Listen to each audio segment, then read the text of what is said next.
Oprah Winfrey is set to arrive in Australia today and is tipped to go straight to the iconic Kakadu National Park. The TV superstar has said she wants to learn more about our culture and plans to showcase important spiritual places as part of her multi-million-dollar visit. NITV understands Oprah Winfrey is planning a secret trip to Kakadu to film segments for one of her 3 Australian shows. She plans to put Indigenous culture on the international map with special visits to Uluru, the ancient rock art of Arnhem Land and stretches of rainforest in northern Queensland.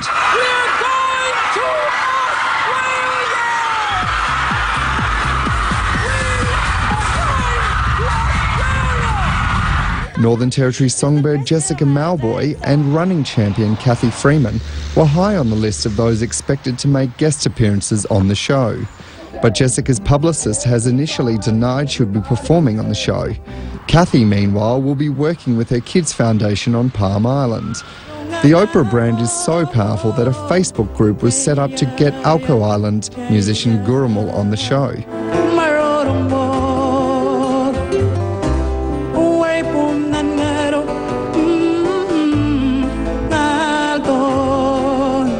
Some of Oprah's 300 American guests arrived today for sightseeing before the show next week.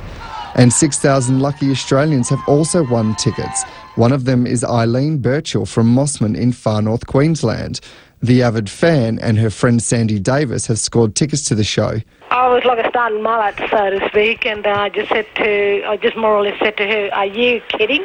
She said, "No, I'm not." So, yeah. And I just said, wow.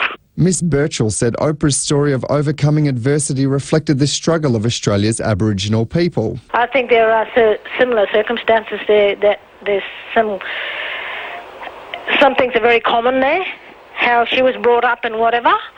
And I've also, like one of her quote that I've always said to my friend Sandy, and it read, "I don't think of myself as a poor, deprived ghetto girl who made good. I think of myself as somebody who from an early age knew I was responsible for myself and I had to make good." The Opera House has been renamed the Oprah House ahead of her first show next Tuesday. Daniel Bourchier, NITV News. Fantastic, we certainly can't wait.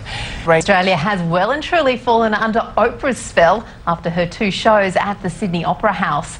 Among the 6,000 strong crowd were Eileen Burchill and her best friend Sandy Davis, who travelled all the way from Mossman in North Queensland, and they said the experience was life-changing. The pair won tickets and made the pilgrimage to Sydney to see the iconic talk show Queen.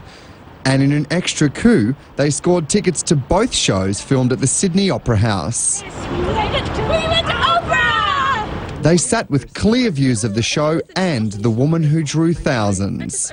Eileen Burchill said she was still floating from the experience. Yes, it was great too, and was beside myself. The longtime fan said she was inspired by Oprah's journey, and the feeling was mutual in the hearts of the crowd around her. They were beside us, right beside themselves, because they knew she was a person who, I think she touched a lot of people's heart.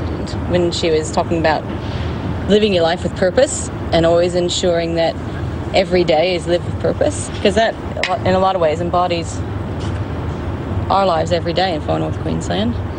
Oprah's adventure captivated the country and shone the international spotlight on some of Australia's most celebrated sites and our culture. And it seems none of that was lost on the billionaire. This has been an unforgettable adventure that has deeply stirred my soul. From the moment we stepped foot on this land, we have been treated like good family members.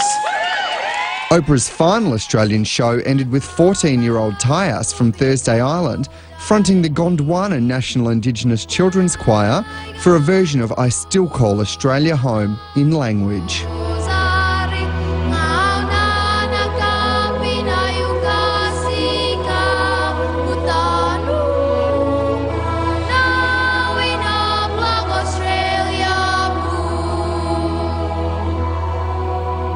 Daniel Bourchier, NITV News.